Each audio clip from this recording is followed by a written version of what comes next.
We are in Gainesville at the University of Florida. That's true. And we're talking with Bill Coon. Yes. And he's here as the keynote speaker for the American Heart Heroes Regional Family Conference.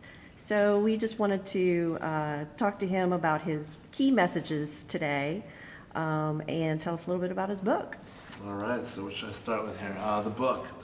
Why not? Yeah, the book, I journaled every day that I was sick. I went into end-stage heart and kidney failure, and I required a heart and kidney transplant. I journaled throughout my entire 70-day process of waiting in the ICU, as well as my entire recovery period and a little bit of time before the initial hospital stay. I journaled it all, put it all into a book with some short stories that filled in the gaps of when I was too sick to journal. And I later self-published it, and for about a year now it's been going around and doing pretty well internationally and giving people inspiration to keep fighting and surviving. Do you have any estimation about how many copies you've sold so far? Over 1,000. Wow. I know that.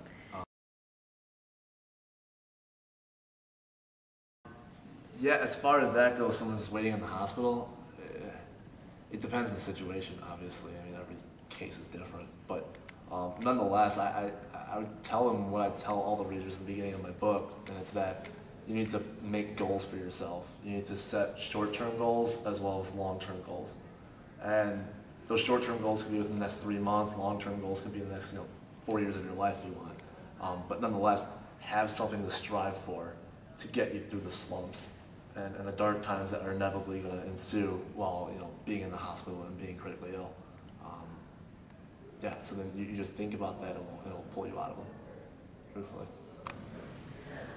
Tell us a little bit about your support system when you were going through the second heart transplant. Obviously, you don't remember the first one, right. But how did you make it through that? Well, fortunately, I'm Greek, so I have a huge family. I have 6 aunts. With that, about 4 uncles. I'm one of 14 cousins. Just absolutely huge support system. And on top of that, you throw in friends. And really, every day I was never alone. I had, my mom was there pretty much almost all the time. My dad at nights whenever he come home from work. And it was basically just this constant, just one person out, one person in through the sliding glass door. And I always just had someone there for me to just keep my mind off of certain things or talk about certain things when I wanted to. So that was what kind of led me to really compiling the book and really writing it all, was because I realized that not everyone is Greek and not everybody has a huge family and that kind of support system that I was blessed to have. And you had also mentioned in the first session nurses. Mm-hmm. And the importance of being kind to your nurses. Yes, indeed. Talk a little bit about that. Yeah, I mean, nurses will single-handedly pull you from ruts. I give them so much credit. I don't think they get enough credit, the actual credit they deserve, really. Right. I became pretty fully independent, safe to say, by the end of high school.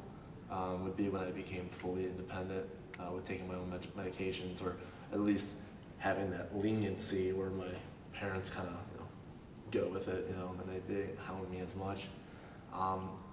As far as feeling like you're Superman and everything like that, yeah, I mean, there was a time for a couple weeks. It just so happened to be the 2 weeks right before I got sick, which totally unrelated. It was just coincidence of time, where I was taking my one medication only sparingly. But of course, after everything I've been through, I realized that if you don't take them, you're going to go back to the hell that you were in. So there's no sense of putting yourself back in that situation if you don't have to be. And at the same time, and this only really relates to organ donation, but you're given a gift and you have to take care of that gift.